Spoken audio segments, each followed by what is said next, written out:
we've got the New Jersey Nets.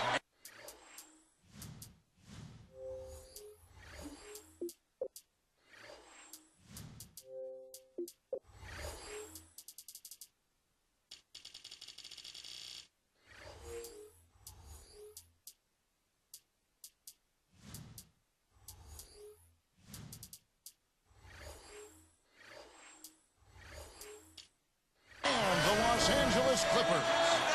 Bringing you another exciting NBA broadcast here on 2K Sports. This is Kevin Harlan, joining me, Clark Kellogg, and Steve Kerr. Brought to you by State Farm. Let's now take a look at the Nets opening lineup. Humphries is at the 4 with Brook Lopez in the middle. Darren Williams out there with Brooks. And it's Wallace in at the small forward position. And for the Clippers, Blake Griffin and DeAndre Jordan, they're inside. Chauncey Billups out there with Chris Paul. And it's Butler in at the 3.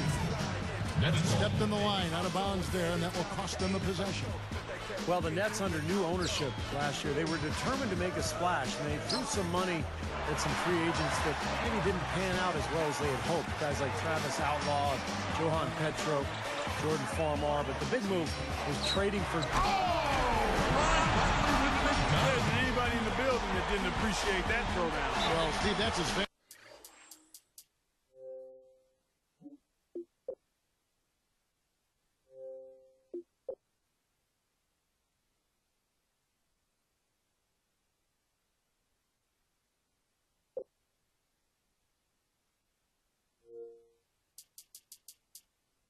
The finishes you could possibly get. Serious degree of difficulty on that one. I have no idea why he was fouling there. And even the foul, I mean, you can't be wrapping guys up like that. I mean, it just doesn't make any sense. That's a meaningless play. And now to Doris, who spoke with Vinny Delnick. Doris? Well, guys, he said he doesn't want to see their offense get bogged down tonight. Ball movement, that's the main thing for us. It's been something we've been doing very well, and that's what we're going to concentrate on. Guys? Doris, thanks. Guys, shooting is a chief concern for them. You know, could be this coaching staff has seen something they haven't really liked in regard to shooting. Maybe a poor week of practice, perhaps. Well, they can't really think before a game about whether the shots are going to go in or not. I mean, it's all about playing hard and trying to get good shots and then building your confidence from there. That's a beautiful jam by a very unlikely source. Yeah, you don't think of him as a highlight reel type player. I sure don't. Could have fooled me with that one, though. You know, it's really quite rare, Kevin, to see such a natural playmaker, but that's exactly what Darren Williams is. He's got a real feel for the game and how to set up other people. Griffin's shot is off. And they forced the miss with that good defensive rotation. They're playing well together as a unit.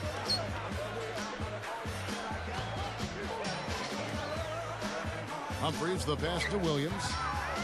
Moving it around nicely. Here's Lopez, and he drew the blocking foul. He'll go to the line for 2. Go back to Williams for a second. See the numbers speak for themselves. Yeah, he averaged double-digit assists in each of his last 4 seasons. He's just so effective offensively because of his versatile skills. He can score, he can shoot from the outside, he can run the break, and he can distribute with the best of them. Kenyon Martin has checked in for DeAndre Jordan. Took him no time at all on that one. The Nets on offense. The 3. The Clippers grab the miss. Here's Butler. Foul call that time on the way up. That'll give him 2 chances at the free throw line here. Heads up play, preventing the easy lay-in. Yeah, I like that. I mean, he saw it was a free layup, didn't want to give that up, so he fouled him to force free throws.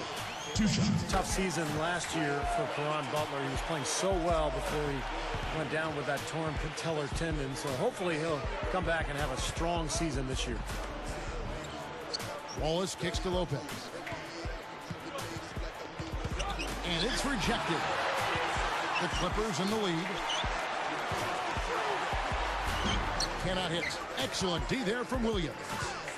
Steve, that patella tendon injury really a major setback. I mean, Caron is one of the toughest players in the league and has been since he stepped foot in the NBA. If anybody can come back from that, I think he can. Left side, Martin. And the Clippers miss again. Now, the defense backs off a little bit because he does not shoot the ball well from the three-point line.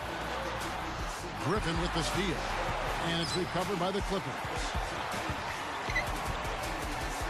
Martin dishes to Butler. It's taken away by Wallace. Brooks, the pass to Williams. So the whistle blows on the shot, and 2 free throws for the contact right there. It's going to be on Chauncey Billups. After the trade to the Nets last season, Kevin, Williams didn't get to play in many games, only 12 in fact, and didn't play well in those because he was dealing with an injury. Catching up on the changes for the Clippers. DeAndre Jordan's checked in for Butler, and Nick Young is subbed in for Chauncey Billups.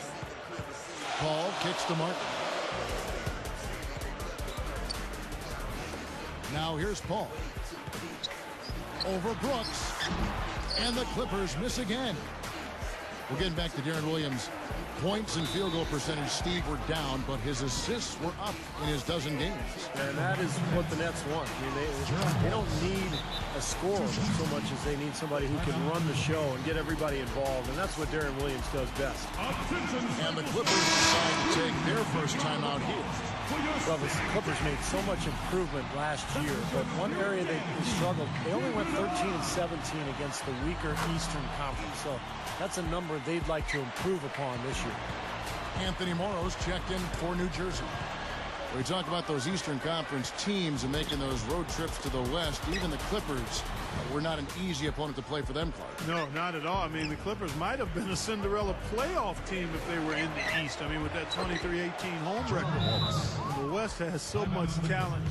Top to bottom, it's on display every night. And the Clippers call time here. Well, the Clippers are such a young, exciting team. And last season they went 23-18 at home at the Staples Center. This is a team with a very bright future, and they'd like to establish that home court. Paul outside. Martin to end the run. Banks that one in. For those Los Angeles fans, Clark, the emergence of Blake Griffin as a superstar has to be a cause for celebration. Steve talked about their winning record at home, over 500. I've got this team circled. What about you? Yeah, I do too, and part of the reason is the guy in the middle. I mean, there's a feeling this team is only going to get better, and Griffin may quickly become LA's most dominant basketball player. He's certainly already perhaps the most hyped and closing in on maybe as popular as Kobe Bryant in some circles. He's something else. Yeah, he's special a lot. Well, I like the fluidity I'm seeing from them on offense. It's a thing of beauty. Fun to watch. Yeah, it is. They're moving the ball well, finding the open man, making that extra pass. They're playing very unselfishly right now. Beautiful play there, absorbing the contact and going to the free throw line for one. Well, I like the concentration he showed there. He knew he was going to get hit, but kept his eye on the hoop. Now he has a chance at a three-point play. And here comes Wallace. Deflected. Young with the steal. A free-flowing first quarter. Great scoring through one. 12.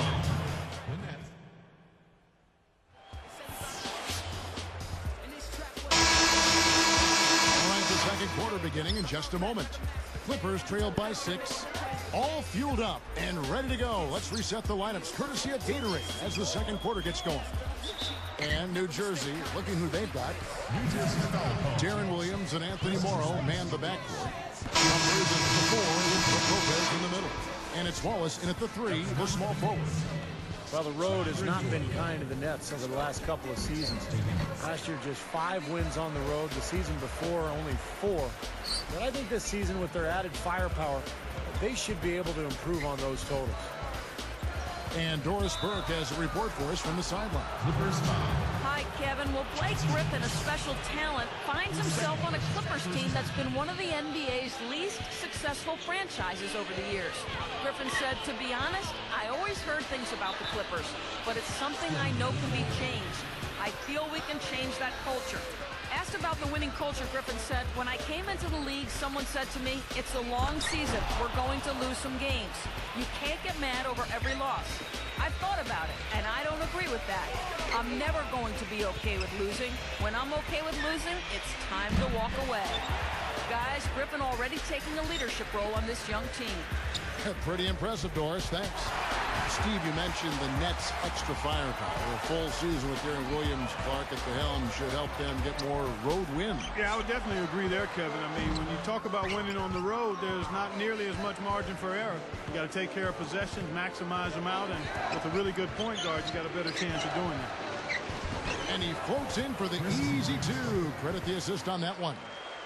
Points in the paint have been the main course, or main entree, if you will. They just keep pounding it inside. Now they're seeing no resistance defensively in the paint area, so the defense has got to be tougher. Baseline J on the way, and that's good for 2. Wallace has got 11 points. You know, Wallace saw his production stay about the same in the playoffs as the Blazers weren't quite good enough to handle the Dallas Mavericks. Got a piece of it. Boy, a loss of concentration, and he kicked it right out to the defender. And he was fouled on the way up. 2 free throws now for him. The Clippers have to do a better job guarding against Wallace. He's got 11 points, and he's chipped in defensively with the steal as well. That was a beautiful steal, and, you know, it's not just the steals, Clark. It's the ball pressure. It's just the aggressiveness that he's showing, really disrupting the offense. Well, Clark, back to Gerald Wallace for just a second. He seemed to be inconsistent, Steve, game to game in the series, though. But that sometimes happens during the playoffs, Kevin. The defense is always much more in tune with what's going on. The scouting reports are so extensive. So you'll see